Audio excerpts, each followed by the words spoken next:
ba wani abin da za su iya miki waɗannan mutanen. Dan Allah umma ku daina maganar bokan nan. Subhanallahi. Ina mai tabbatar miki duk abin da kika gani a mafarkin ita ma sai ta gani. Tulun boka.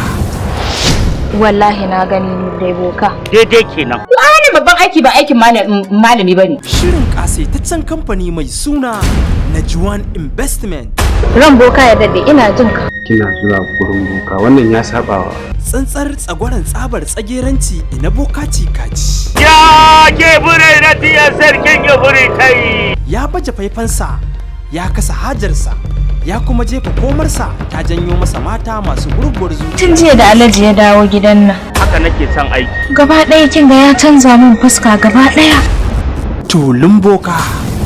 Ashe kenan wanda duk zai je wajen boka ya amince da abin da boka ya faɗa, ya bashi wulayarsa, ya zama kaki.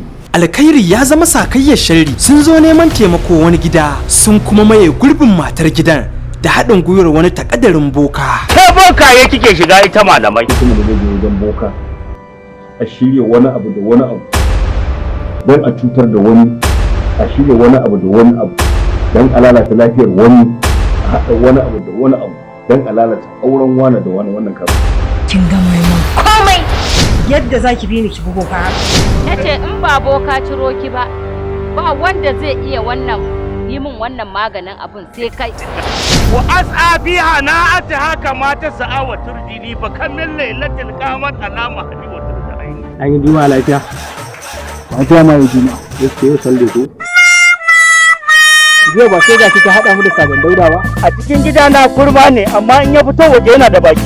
Ki kurin nake ba ruwanki. Babban kuskure saba wa tafarkin manzo sallallahu alaihi wasallam. Duka dai a cikin wannan shiri mai suna Tulun boka.